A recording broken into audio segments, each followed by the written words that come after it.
Good evening, Africa. I'm Gilbert Drapari, and hey, if you're hoping to avoid traffic tonight, surprise, so we're a few million Nairobians. Welcome to the Let Feed Africa, the only show where the road to democracy is always open, but your data plans might still get rattled. Today marks Sabasaba July 7th anniversary of Kenya's 1990 pro-democracy protests. To celebrate the spirit of free assembly, the Kenyan police celebrated the spirit of construction workers by blocking nearly every major road into Nairobi. By Monday morning, many roads leading to and out of Nairobi's central business district had been sealed off by the police. Cars formed long queues as security personnel erected metal spikes in the middle of the roads. Local media reported heavy police deployments at intersections and major roundabouts and roads leading to State House, the residence of the Kenyan president. And let's remember, last month alone, 19 people died during the demonstrations, and the young blogger Albert Ojwang, rest in peace, lost his life in police custody. And officials say these roadblocks are temporary, and the Kenyan drivers are like, so is my sanity on the Uhuru Highway. And look, Nairobi commuters already treat Wayaki well like a water mole. You know, the potholes pop up, you dodge, another one pops up, you solve, and then boom, roadblock. It's like government took, Google Maps and turned it into minesweepers.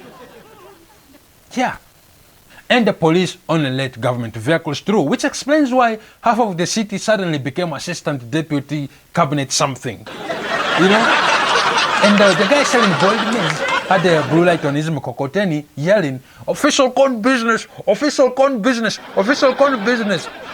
And by the way, Nairobi, if you don't get that joke, Kampala people do. Trust me.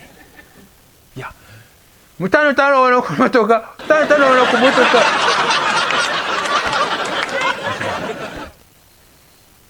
The Interior Minister Kipchumba Murkomen promised that the security forces will prevent violence. I guess nothing says peace like a guy in a full riot gear waving here away from Kenyatta Avenue like he's your ex at a karaoke bar. Meanwhile, in Nigeria, the Data Protection Commission just handed cable TV giant Multichoice a fine of over 766 million naira for treating your personal information like extra episodes, rerunning it everywhere without permission.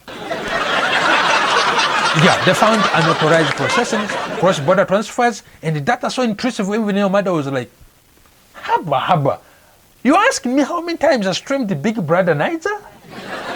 Seriously? To put that fine in perspective, that's about the cost of one Premier League season worth of DSTV subscription, plus the therapy you'll need after your club loses in penalty. Multichoice now has to submit remedial measures. Step 1, stop stalking your subscribers like a jealous ex.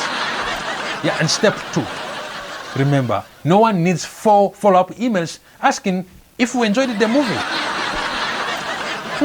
Now, for your information, I fell asleep during the ads because you have too much ads.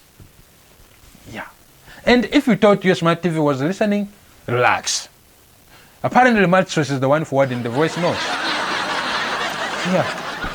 So Kenya got roadblocks, Nigeria got data locks, and the rest of us, we got aftermarket padlocks on our wallets. But remember, whether it's the freedom of movement or freedom from spam, democracy is best served unrestricted, unlike my DSTV when I forget to pay. They restrict me.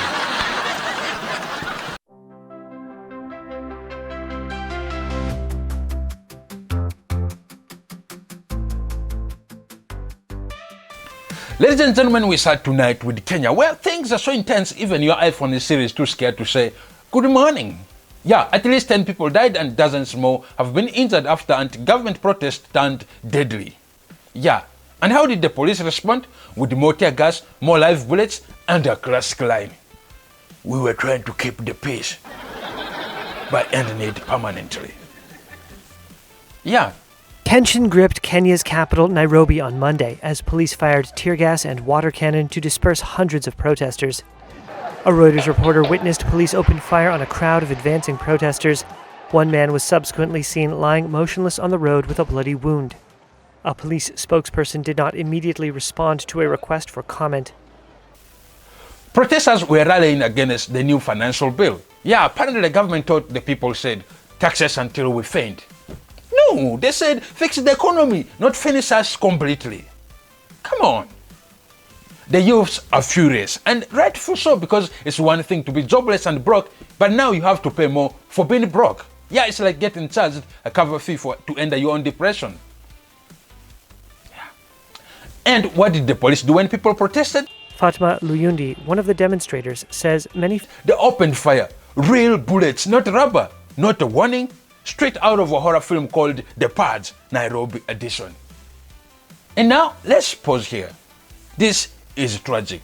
Lives were lost, families are grieving, and when government responds to voices of pain with more violence... Tension gripped Kenya's capital, Nairobi, on Monday as police fired tear gas and water cannon to disperse...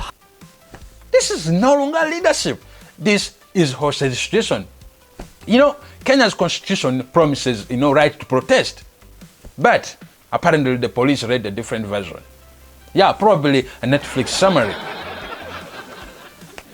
Even journalists were not safe. Some were beaten, some were detained. One poor cameraman was just trying to get a good shot.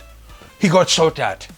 Yeah, bro was like, yo, I'm trying to cover the news, not to become it. Come on. Yeah, you're in Kenya, you're in the protest, you're part of it, whether you like it or not, whether you're a journalist or you're just trying to sell a boiled maize. Now, let's talk about the financial bill that triggered all this chaos. It is so unpopular, even the MPs were disgusted to pass it. Yeah, some were allegedly smuggled into parliament like contraband onions.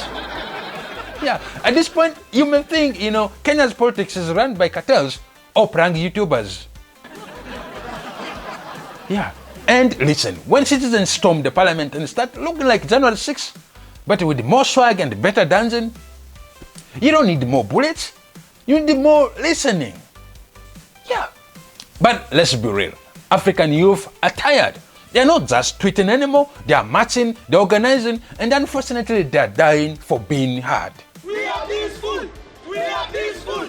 The recent death of teacher and blogger Albert Ojwang in police custody has fueled public anger. Yeah, it's not Kenya alone. It's from Senegal to South Africa. It seems like every government is just one bad publicity away from a nationwide decade. Yeah. President Ruto eventually removed the parts of the bill, but by then, the damage was already done. Trust is like a teacup. Once scattered, it doesn't matter if you sweep it up with grace. You have already spilled hot tea on the public. It's burning. Yeah. But here's my advice to African leaders. If your people say, we are suffering, please don't say, prove it. Say, let's talk. Yeah, because these bullets don't just kill people, they kill democracies. Stay safe, Kenya, and take care. Please, stay away from these policemen because they are not the merciful type. I'm Gilbert Drapari, and this has been the Let Feed Africa. And to everyone, thank you for watching. Please don't forget to subscribe if you haven't. Subscribe. Come on, subscribe. Thank you.